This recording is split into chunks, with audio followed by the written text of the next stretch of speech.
9 bangunan paling seram di Malaysia.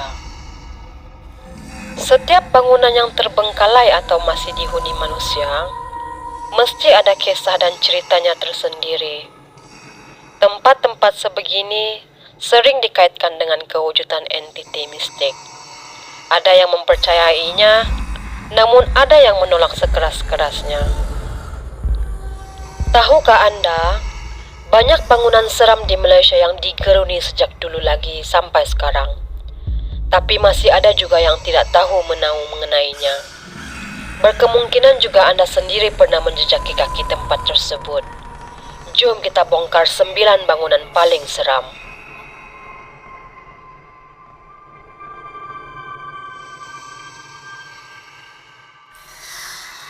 Hello guys, selamat pagi, selamat petang atau selamat malam semua. Welcome to Alex Story Time.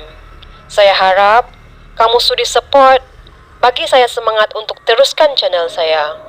Saya juga mohon bantuan kamu untuk subscribe, share, dan like. Saya sangat hargai kebaikan kamu dan semoga kamu sentiasa dimurahkan rezeki. Pada mereka yang sudah subscribe channel saya sangat berterima kasih. Nomor 1, Apartemen Rivera 2, Ceras.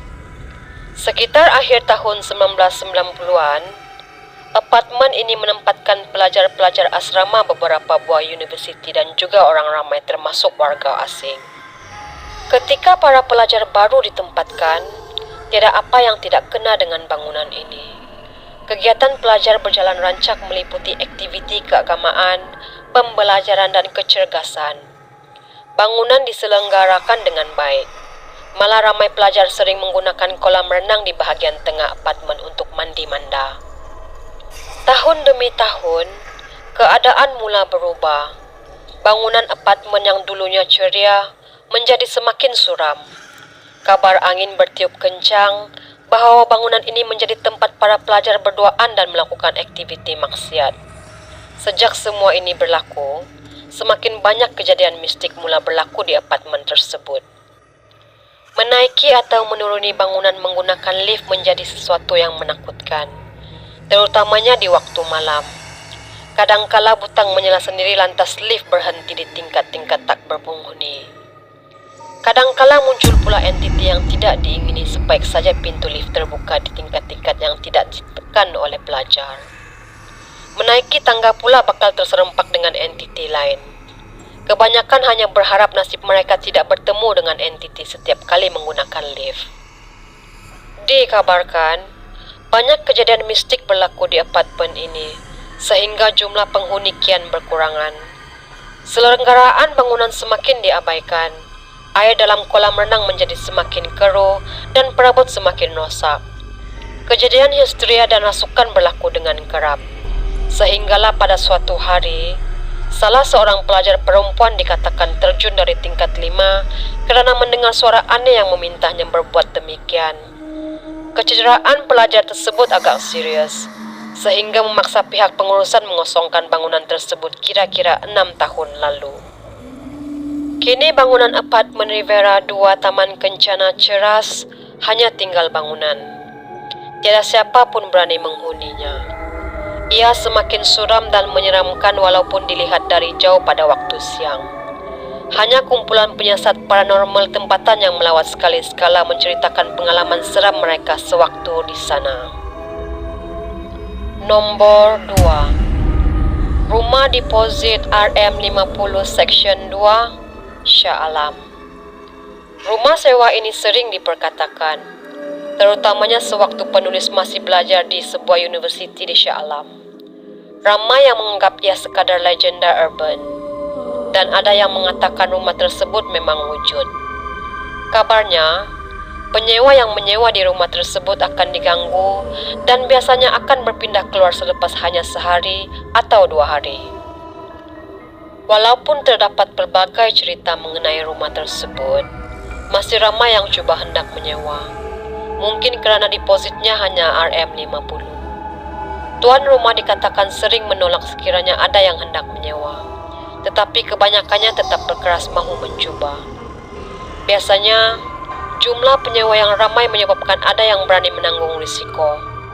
Kalau ramai, apa yang hendak ditakutkan, bukan? Namun begitu, percubaan mereka berakhir mengecewakan. Pernah satu kumpulan tabligh cuba menyewa rumah tersebut. Pada hari pertama, di waktu maghrib, mereka duduk berkeliling dan berdoa. Secara tiba-tiba satu kepala manusia jatuh di tengah-tengah mereka.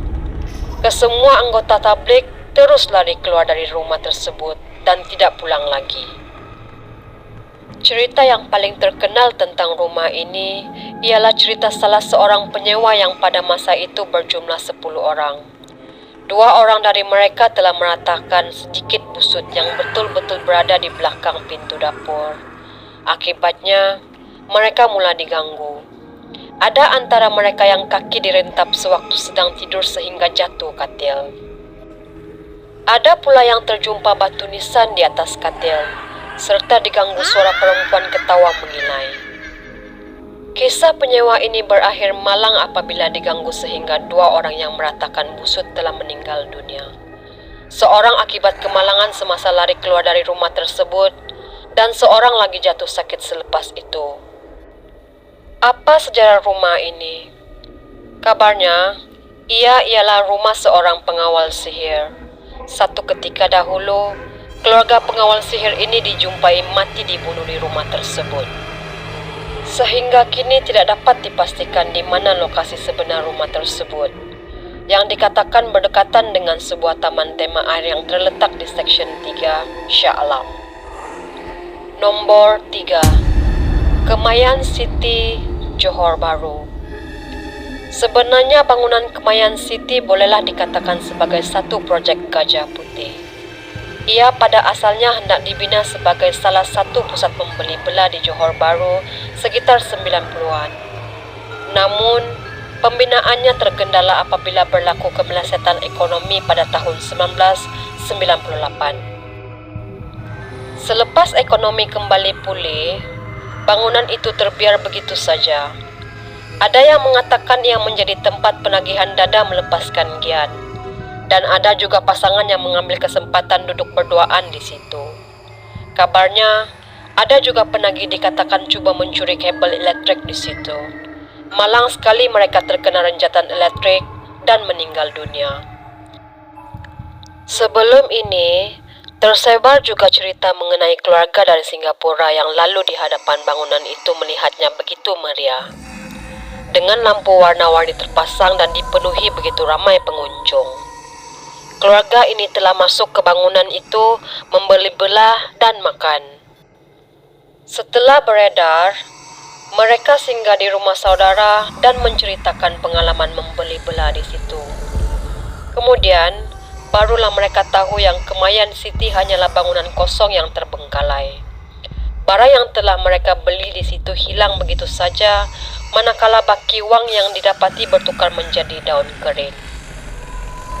Kata orang arif, ia ialah kerja syaitan yang mahu melekakan dan menyesatkan manusia.